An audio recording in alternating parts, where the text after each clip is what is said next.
Hello friends, आप सब कैसे हैं। मेरा नाम है प्रफुल्ल कुमार। आज के इस वीडियो में मैं जॉब के बारे में बातचीत करूंगा।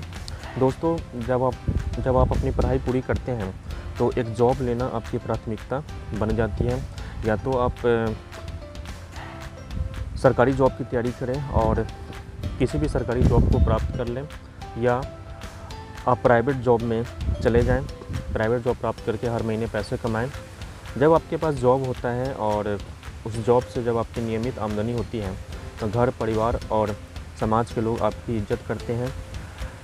लेकिन जब आपके पास जॉब नहीं होता, आपके पास कोई नियमित आमदनी का सोर्स नहीं होता, तो वही घर, परिवार और समाज वाले आपको इज्जत नहीं देते हैं, आपका मजाक उड़ाते हैं और आपको बेकार इंसान समझते हैं। दोस्तों, मैं बिहार का रहने वाला हूँ और बिहार में जॉब की स्थिति की बात करें तो यहाँ कंडीशन काफ़ी ख़राब है। बिहार करीब 10 करोड़ की आबादी वाला एक बड़ा राज्य है और दुर्भाग्य से इस बड़े राज्य में पढ़े लिखे लोगों के लिए कोई जॉब नहीं है। बिहार के 2 बड़े शहरों पटना और मुजफ्फरपुर में जॉब्स न के बराबर हैं। यही कारण है कि यहाँ के ग्रेजुएट्स पढ़ाई पूरी करने के बाद देश के अन्य शहरों में जाते हैं और जॉब प्राप्त करने की कोशिश करते हैं। देश का ऐसा कोई कोना नहीं है जिसमें बिहार के लोग बसे ना हो, बिहार के लोग जॉब ना कर रहे हो। लेकिन दिल्ली, गुड़गांव, नोएडा, मुंबई, पुणे, नासिक, कोलकाता, बेंगलोर, चेन्नई, जयपुर, चंडीगढ़, हैदराबाद, अहमदाबाद जैसे कुछ शहर हैं जहां बिहार के लोग बहुत बड़ी संख्या में रहते हैं और प्राइवेट जॉब करके अपनी ज़िंदगी चलाते हैं। दोस्तों, सवाल यह है कि देश में हर साल नए ग्रेजुएट्स आते हैं, लाखों की संख्या में नए ग्रेजुएट जॉब मार्केट में इंटर करते हैं और लोगों के लिए जॉब लेना काफ़ी मुश्किल हो जाता है। चाहे प्राइवेट नौकरी हो या सरकारी नौकरी हो, जॉब की संख्या सीमित होती है और आवेदन करने वाले बहुत ज़्यादा होते हैं। यही कारण है कि लगभग हर तरीके के जॉब में मारामारी बढ़ गई है, कंपटीशन बढ़ गया है और जॉब लेने की प्रक्रिया काफ़ी जटिल हो गई है। दोस्तों, बिहार के जो अधिकांश युवा हैं वो पढ़ाई पूरी करने के बाद प्राइवेट नौकरी की तरफ जाते हैं, प्राइवेट सेक्टर में नौकरी तलाश करने की कोशिश करते हैं। मैंने 2007 में अपनी ग्रेजुएशन पूरी की और उसके बाद प्राइवेट सेक्टर में नौकरी पाने के लिए काफ़ी धक्के खाए।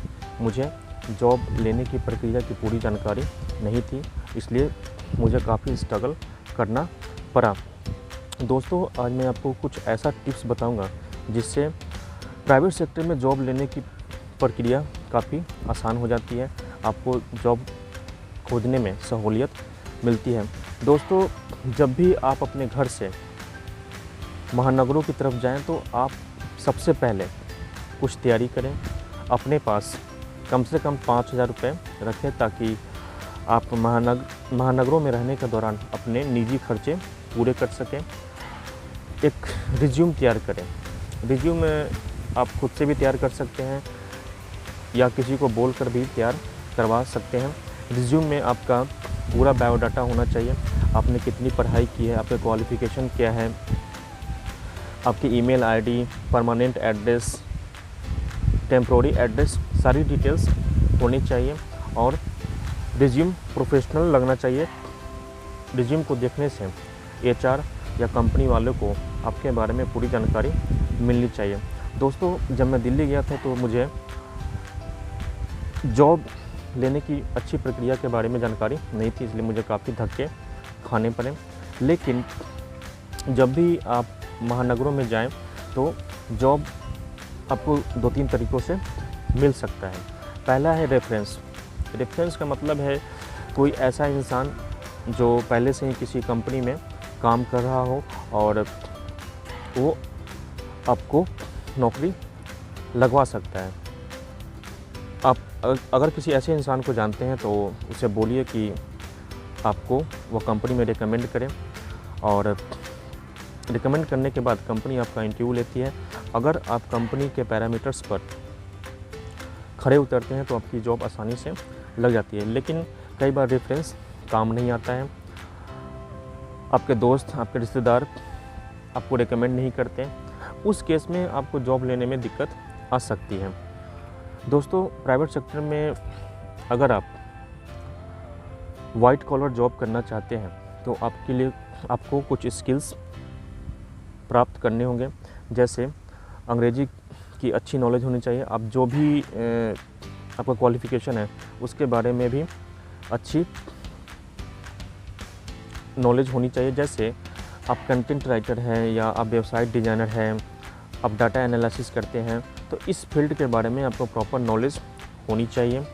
आपका कम्युनिकेशन स्किल भी अच्छा होना चाहिए और आपको कंप्यूटर और इंटरनेट चलाने की अच्छी नॉलेज होनी चाहिए। इतनी नॉलेज होने पर कोई भी कंपनी आपको इंटरव्यू के बाद आसानी से रख लेती है। मैं बहुतों बार देख चुका हूँ कि बहुत सारे ग्रेजुएट्स और बड़े बड़े डिग्री होल्डर के पास अपने क्वालिफ़िकेशन के बारे में समुचित नॉलेज नहीं होती है और वो जॉब प्राप्त नहीं कर पाते हैं। अगर आप अपने आप को डिजिटल मार्केटिंग स्पेशलिस्ट बोलते हैं तो आपको डिजिटल मार्केटिंग के बारे में जानकारी होनी चाहिए। तुक्के वाला चीज़ नहीं चलेगा। तो दोस्तों, ये तो हुई स्किल की बात। आप अपना रिज्यूम तैयार करने के बाद नौकरी वाली साइटों पर आप अपने रिज्यूम अपलोड करें। पहला साइट है naukri.com और एक अन्य साइट है linkedin.com। इन दोनों साइटों पर आप अपना प्रोफाइल बनाएं और इन दोनों वेबसाइट्स को हमेशा यूज करें।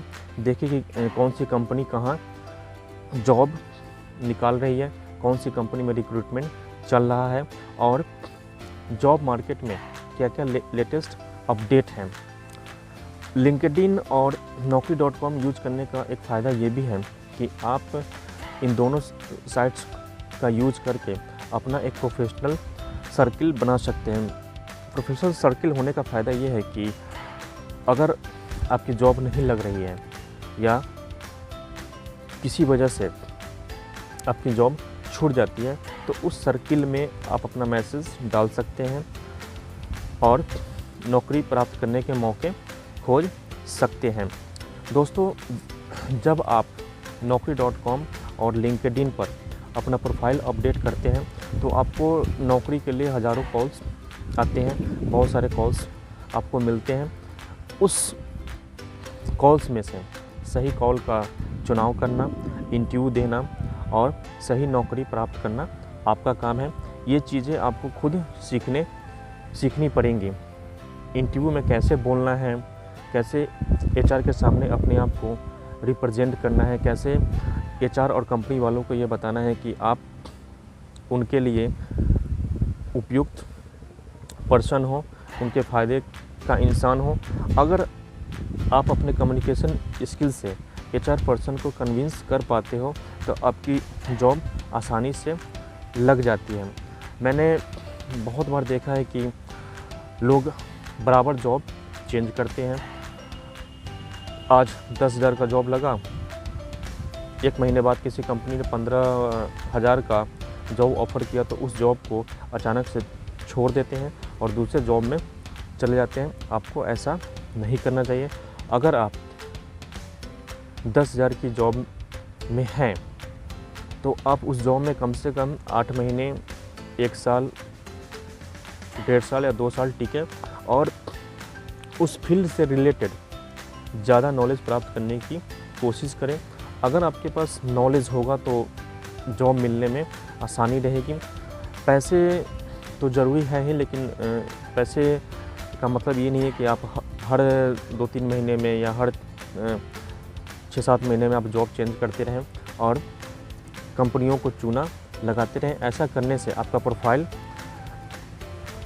बेकार हो जाता है। कंपनियां आपको अनट्रस्टेबल पर्सन मानती हैं और आगे चलकर जब आप किसी पार्टिकुलर फील्ड में 5 साल 6 साल गुजार देते हैं और आपका रिज्यूमे देखने के बाद कंपनी और एचआर पर्सन को ये लगता है कि यह बंदा हर 1 साल में, हर 6 महीने में या हर 3 महीने में अपना जॉब चेंज करता है, तो आपको जॉब मिलने में काफ़ी दिक्कत आती है।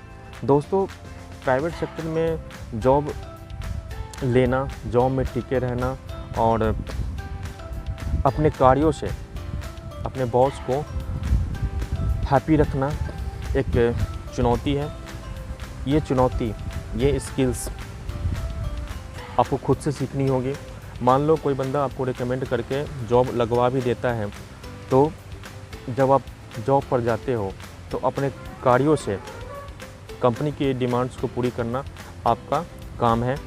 जो बंदा आपको रिकमेंड करता है, इस मामले में आपकी कोई मदद नहीं कर पाएगा। प्राइवेट जॉब में अपने आप को बनाए रखना एक कला है और इस कला को आपको खुद सीखनी होगी। इस वीडियो में इतना ही। जय हिंद, जय भारत।